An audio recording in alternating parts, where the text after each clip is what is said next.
Comment écrire un livre? Par quoi on commence? On va en parler aujourd'hui avec Alain Williamson. Bonjour Alain. Allô, ça va bien? Bien, merci toi. Oui, très bien, merci. Qu'est-ce qui fait que les gens, même s'ils ont les livres, même s'ils savent sur quoi écrire, les gens bloquent?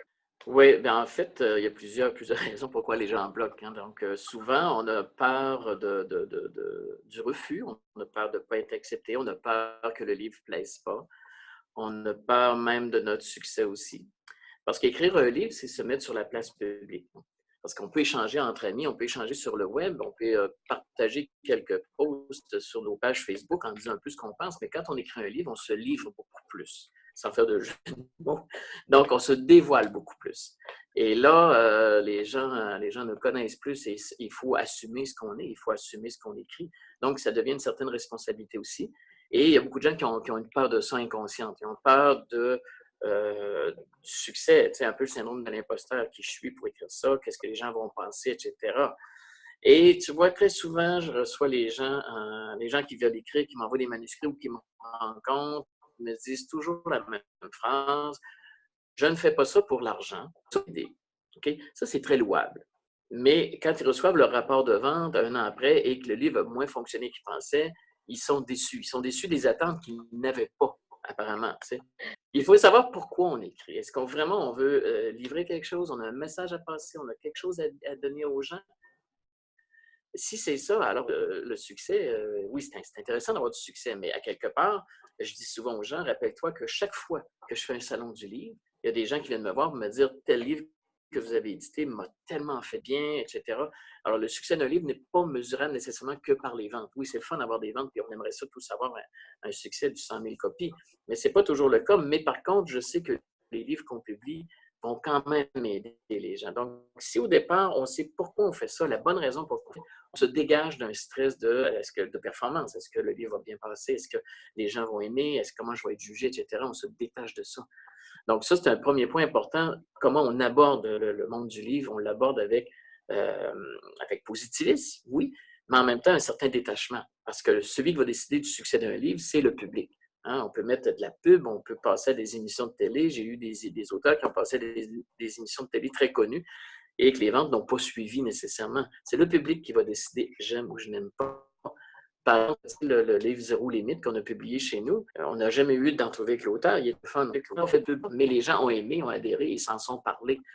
Alors, c'est le public qui va décider ça quelque part. Maintenant, pour rejoindre un éditeur, présenter un éditeur, un projet, et c'est tout simple. Hein? C'est le premier pas, c'est tout simple. Il faut vraiment que les gens écrivent un manuscrit, qui nous l'envoient et qui restent ouverts à peut-être des changements, des modifications. Quand on envoie un manuscrit à un éditeur, on essaie de ne pas lui imposer de couverture, on essaie de ne pas lui imposer quelque chose en particulier. Il y a comme une portion du marché, pas du marché, mais du travail que l'éditeur va connaître et que l'auteur ne connaît pas. Tu sais. Donc, on laisse aller les choses un petit peu et on voit après ça, on rencontre qu'est-ce que l'auteur qu'est-ce que l'éditeur a à nous dire, à nous proposer, comment il voit mon livre, et là, il y a un échange qui se fait. Évidemment qu'on choisit toujours un éditeur qui édite dans ce qu'on a écrit. Il y a des genres de livres qu'on a écrits. Donc, ça ne sert à rien de m'envoyer, par exemple, Dauphin-Blanc de la poésie, même si les gens disent de la poésie spirituelle. On ne fait pas de poésie, on n'en vend pas et ça se vend très, très peu. Donc, on ne va pas dans ce sens-là. Tu sais, quelqu'un qui m'envoie une BD, une bande dessinée chez nous, un roman historique, j'en fais pas, je ne rejoins pas ce marché-là. Le lectorat que je rejoins n'est pas celui-là. Il y a d'autres éditeurs qui le font très bien. Donc, bien choisir ces éditeurs à qui on envoie le manuscrit. On peut l'envoyer à 2-3 éditeurs en même temps. Et on attend voir les résultats. Peut-être qu'ils vont nous refuser, peut-être qu'ils vont nous demander de transformer certaines choses, ils vont peut-être vouloir nous rencontrer. Et dans certains cas, il est accepté pratiquement tel quel parce qu'il est comme très bien écrit, il est comme parfait, ça se présente bien. Tu sais. Puis le refus, beaucoup de gens sont bloqués par le refus, ils ont peur d'être refusés, hein, parce que ça, on le prend personnel, c'est un échec. Rappelez-vous, tout le monde, que Jonathan Livingstone Le Goéland, qui est un immense succès de Richard Bach, a été refusé par une quarantaine d'éditeurs avant de trouver preneur. OK? Donc, il y a de la place quand même si on a un refus. Des fois, on continue, on écrit autre chose, on revient, ou on transforme et puis on se réessaie. Tu sais. Le pire, c'est d'avoir un nom. Puis c'est pas plus grave que ça. Maintenant, les gens, quand ils se mettent à écrire, on ne décide pas un matin de dire, bon, voilà, j'ai écrit. J'écris mon premier livre ce matin, puis on commençait comme ça, sans plan, sans rien. On se fait un plan vraiment de quoi on va parler, quel angle on va aborder, sous quel angle on va aborder tout ça.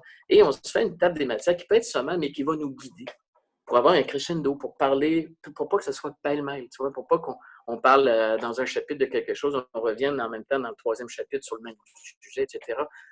Donc, on se fait un plan, on prend le temps de s'asseoir, de réfléchir, on se fait un plan.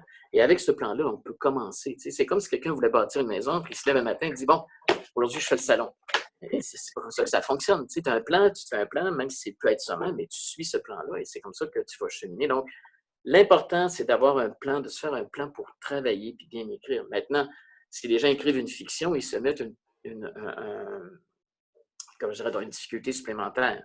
Parce que là, il faut que les personnages soient crédibles, il faut que les personnages, on adhère, il faut qu'il y ait des émotions, il faut qu'il y ait une intrigue, il faut que les dialogues soient vivants. Tu sais. Et c'est une difficulté supplémentaire. Beaucoup de gens aiment ce style-là, mais c'est plus dur à faire. Donc voilà, en gros, Et soigner son français. C'est sûr qu'on a des correcteurs dans le monde de l'édition. J'ai 2-3 correctrices tout le temps à la pige qui vont travailler les manuscrits. Mais c'est tellement plus agréable de recevoir un manuscrit qui est bien écrit, qui n'a pas trop de pléonasme, on voit que la personne a réfléchi, a retravaillé son texte. Je dis toujours aux gens, quand tu écris un livre, laisse-le reposer quelques semaines, même un mois ou 2, peu importe. Et après ça, tu le reprends, tu le relis, tu es plus objectif, tu es sorti un peu de l'émotion, tu es sorti un peu de l'ambiance. Et là, tu le vois avec un autre œil et tu vas corriger, tu vas ajuster, tu vas modifier des phrases. Donc, un livre, ce n'est pas quelque chose qu'on fait à la légèreté, ce n'est pas quelque chose qu'on fait comme ça, bang, rapidement. On se prépare. On a peut-être besoin d'aller chercher des informations, d'aller chercher des notes à quelque part, valider des choses qu'on pense mais qu'on voit voir ailleurs. Si vraiment il y a d'autres... On a besoin d'avoir des notes peut-être, etc. Donc, ça se prépare et ça se travaille. Les gens, oui, le White Café a été écrit comme dans une inspiration, tout d'un coup, ça a pris 4 ou 5 jours à John Flaherty. Ça arrive, Paul McCartney, c'est le matin de prêtre, ça arrive, c'est l'inspiration. Mais à partir de là, il faut quand même retravailler tout ça. Donc, patience, travail, structure pour bien savoir où on s'en va, c'est important. Est-ce que tu peux dire que c'est aussi évolutif? Parce que je regarde, par exemple, des articles que j'ai écrits, parce que j'ai un blog que j'ai écrit il y a 5 ans, et des articles sur le même sujet, je réécris aujourd'hui, je dis, ah oui, mais il y a cette dimension-là de plus, il y a ça, on dirait que j'ai évolué, j'ai vieilli, j'ai pris en sagesse, j'ai appris des choses.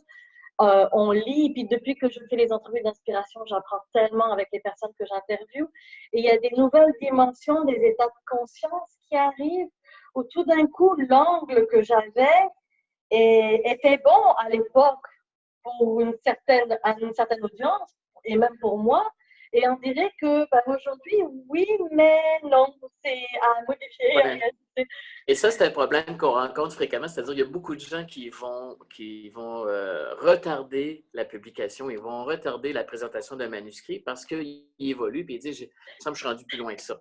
Mais il ne faut jamais oublier qu'au moment où on l'a écrit, on avait une compréhension X qui nous servait et qui nous en a acheminé, et qu'il y a plein de gens qui sont à la même étape et qui ont besoin de ça. C'est sûr que l'auteur, quand un livre est publié, ça fait peut-être 1 an, 2 ans qu'il a été écrit, une fois qui est publié, c'est sûr, plus loin, c'est correct, c'est normal, c'est évolutif. Et le prochain livre va porter une autre ambiance, va avoir une autre saveur, une autre couleur. Wayne Dyer a écrit au tout début Vos zones erronées, qui était excellent, mais que longtemps après, quand on regarde tout son cheminement, ses derniers écrits étaient beaucoup plus spirituels que psychologiques. Il y a eu toute une élévation. Mais s'il n'avait jamais écrit parce qu'il se disait l'excuse de dire je suis toujours en cheminement, puis je peux pas, il faut que je continue, ben, on n'aurait jamais eu tous ces livres-là. Il y a un crescendo, il y a comme une montée qui nous amène. Quelqu'un qui aime Wayne Dyer va le suivre comme ça, puis va avancer sur le même chemin. Donc, il faut à un moment donné accepter d'arrêter un manuscrit. Il est complet, il est bien, on le présente et il y en aura un autre par la suite, on ira plus loin. Mais sinon, on n'écrira jamais, on ne fera jamais. Il faut suffisamment abandonner l'idée de perfection pour dire, bon, ce manuscrit-là, il n'y a pas un manuscrit qui est parfait, mais il correspond à une demande, il correspond à un besoin, puisque toi, tu l'as écrit. Toi, tu l'as ressenti, donc il te convenait et il va convenir à plein de gens. Et puis, ces gens-là vont te découvrir ailleurs. Puis, il y a peut-être des gens qui vont te découvrir dans ton 3e, 4e livre, peut-être. Mais il ne faut pas que ce soit une excuse, entre guillemets, pour ne pas publier. T'sais? Et ça, on voit ça souvent, les gens, ils veulent aller plus loin, ils veulent le perfectionner, toujours pousser plus loin, ajouter un chapitre, ajouter ci, puis... Et finalement, on ne fait rien. Ben, merci encore pour ces beaux conseils, les amis, partagez. Et si jamais vous êtes écrivain ou futurs écrivains, ben, Mettez-vous à vos plumes et à bientôt. Bye les amis. Bye tout le monde, merci. La semaine prochaine, je vais te donner un autre outil, l'ancrage énergétique de Marie-Laure Tessèdre. C'est un livre qui m'a été offert et que j'ai beaucoup aimé. Il va t'apprendre à te recentrer quand tu sens que tu es un peu partout dans la pièce et que tu cours tout le temps. Alors, on se voit la semaine prochaine. Merci d'avoir regardé la vidéo. Pour compléter le tout, tu es libre de recevoir gratuitement mon e-book Trouve le travail de tes rêves en 3 étapes pour enfin vivre la vie que tu mérites. Pour le recevoir, c'est simple. Clique sur la petite vignette qui apparaît ici. Va voir aussi la vidéo qui t'est proposée et pense à t'abonner à la chaîne pour être au courant des nouvelles vidéos. Je te dis à tout bientôt et en attendant, observe, passe à l'action et crée ta vie. De cœur à cœur, namasté.